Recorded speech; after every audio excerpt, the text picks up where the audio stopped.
கொட பகுதியில் சட்டத்தரணி ஒருவரும் அவரது மனைவியும் துப்பாக்கிச் சூட்டிற்கு இலக்காகி படுகொலை செய்யப்பட்ட மிலேச்சத்தனமான சம்பவத்தை கண்டித்து அக்கரைப்பற்று நீதிவான் நீதிமன்ற சட்டத்தரணிகள் பாரிய கண்டன போராட்டத்தில் ஈடுபட்டுள்ளனர். திங்கட்கிழமை 16ஆம் தேதி அக்கரைப்பற்று நீதிமன்றத்திற்கு முன்னால் ஒன்று கூடிய சட்டத்தரணிகள் தமது கைகளில் கருப்பு பட்டிகளை அணிந்து கண்டன பதாதைகளை ஏந்தியவாறு அமைதியான முறையில் போராட்டத்தை முன்னெடுத்துள்ளனர்.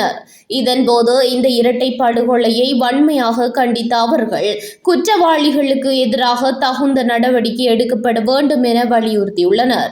இலங்கை சட்டத்தரணிகள் சங்கத்தின் தீர்மானத்திற்கு ஆதரவு தெரிவிக்கும் வகையில் முன்னெடுக்கப்பட்ட இந்த போராட்டத்தினால் கந்தளாய் நீதிவான் நீதிமன்றத்தின் அன்றாட நடவடிக்கைகள் முழுமையாக ஸ்தம்பிதமடைந்தன.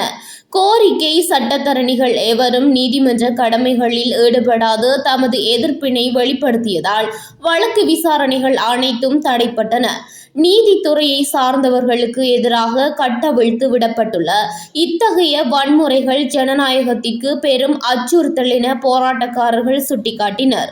சட்டத்தின் பாதுகாப்பை உறுதிப்படுத்த வேண்டியவர்களின் உயிருக்கே பாதுகாப்பு இல்லாத சூழல் நிலவுவது கவலைக்குரியது என தெரிவித்த சட்டத்தரணிகள் இச்சம்பவம் தொடர்பில் பாரபட்சமற்ற விசாரணைகளை விரைந்து நடத்தப்பட வேண்டும் என்றும் கேட்டுக்கொண்டுள்ளனர்.